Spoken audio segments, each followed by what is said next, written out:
প্রথমেই সুপ্রভাত। Himalayan mountaineers and trekkers অ্যাসোসিয়েশনে আপনাদের সকলকে স্বাগত।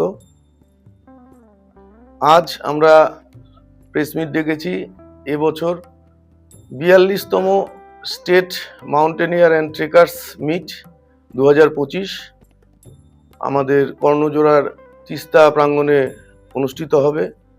এই উপলক্ষে আমরা সাংবাদিক সম্মেলন করছি।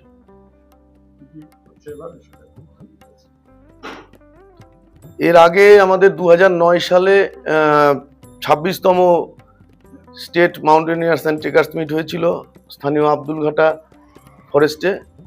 সেখানে 47টা ওয়েস্ট বেঙ্গলের 47টা অর্গানাইজেশনের থেকে 100-র উপরে ডেলিগেটস মাউন্টেনিয়ার্সরা এসেছিলেন।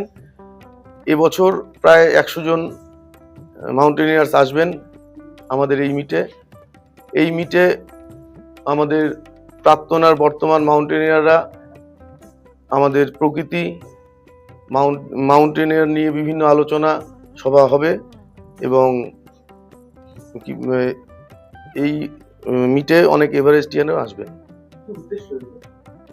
উদ্দেশ্য হচ্ছে আমাদের যে প্রকৃতি, পাহাড় এইসব নিয়ে আলোচনা। কবে থেকে কবে হচ্ছে এই মাউন্টেন? 27শে ডিসেম্বর থেকে 30শে ডিসেম্বর 2025 পর্যন্ত এই মাউন্টেনিয়ার্স মিটের আসর কর্ণজোড়া তিস্তা কলোনিতে বসবে। শেখানো হবে? শেখানো বলতে আসলে মাউন্টেনিয়াররা আমাদের যে বিভিন্ন জলবায়ু পরিবর্তন হচ্ছে, পাহাড়, প্রকৃতি এসব নিয়ে আলোচনা সভা হবে। আমাদের অনেকগুলো সেমিনার হবে বিভিন্ন বিষয়ের ওপর এবং মাউন্টেনিয়ারদের মধ্যে মত বিনিময় হবে। সাংস্কৃতিক অনুষ্ঠানের মধ্যে মূলত আমাদের জেলার যেসব সাংস্কৃতিক যে সংগঠনগুলো আছে, হ্যাঁ, আমাদের জেলার যে কৃষ্টি সেগুলো মূলত তুলে ধরা হবে এই মাউন্টেনিয়ার। আমার নাম মনত সেন। আমি এই বছর 42তম রাজ্য মাউন্টেনিয়ার্স অ্যান্ড ট্রেকার্স মিটের কনভেনার। কি উদ্দেশ্যে মাউন্টেনিয়ার্স?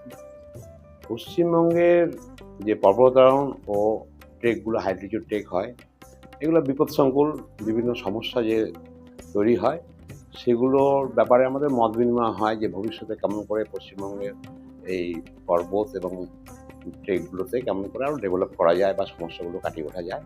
যার জন্যে পশ্চিমবঙ্গের বিভিন্ন অর্গানাইজেশন থেকে যে সদস্যরা ডেলিগেট হিসেবে আসে, তারা মত বিনিময় এবং সরকারের কাছে আবেদন করা হয় যে এইগুলো আমাদের দরকার। সেরকম এই মত বিনিময়ের জন্যই আমাদের এই নেটটা করা হয়। এর আগে কি হয়েছে? অবশ্যই হয়েছে। এটা 42তম মাউন্টেনিয়ার্স মিট। তার আগে 16 বছর আগে রায়গঞ্জে আমরাই করেছি। আমাদের যে বছর 25তম বর্ষ ছিল আমাদের HMT এর, সে বছর আমরা মাউন্টেনিয়ার্স মিট করেছি এবং 100-র অধিক ডেলিগেটস এসেছিল। এবছরও 100-র অধিক ডেলিগেটস আসবে। কোথা থেকে আসবে? সারা পশ্চিমবঙ্গের বিভিন্ন প্রান্ত থেকে, দক্ষিণবঙ্গে কলকাতা থেকে আরম্ভ করে কুচবিহার থেকে সব জায়গা থেকে আসবে এবং এদের মধ্যে বিশিষ্ট পর্বতারোহীরা আছে যারা বিভিন্ন শৃঙ্গ জয় করেছে, এভারেস্ট, কাঞ্চনজঙ্ঘা, মাকালু, লোৎসে, এরকম একাধিক পর্বতারোহী আছে, সিনিয়র পর্বতারোহী আছে যারা আসবেন এবং তাদের মত বিনিময় করবেন, তাদের সুবিধা অসুবিধার ব্যাপারগুলো নিয়ে আলোচনা করবে এবং সেমিনার হবে। এতে কি আমাদের জেলার পর্বতারোহণের উৎসাহ বাড়বে? অবশ্যই বাড়বে। আমাদের সংস্থায় প্রচুর সদস্য। আমরা যেহেতু পিছিয়ে পড়া জেলা উত্তর দিনাজপুর, আমরা এখানে সব রকম সুযোগ সুবিধা পাই না।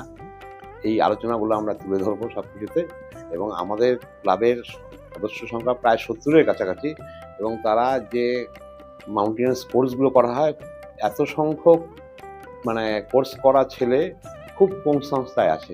আমাদের পশ্চিমবঙ্গেই আমার মনে হয় না যে কোনো সংস্থায় এতজন ট্রেন্ড মেম্বার আছে আর কি আমাদের ক্লাবে যতজন আছে।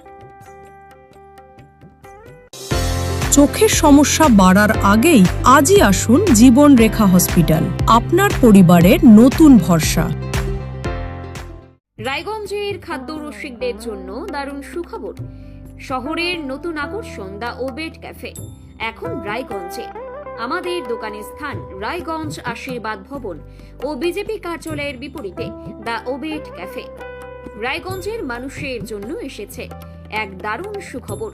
খাদ্য রসিকদের কথা ভেবেই শহরে যাত্রা শুরু করেছে দ্য ওবেট ক্যাফে, যা ইতিমধ্যেই মন জয় করে নিয়েছে রায়গঞ্জবাসীর।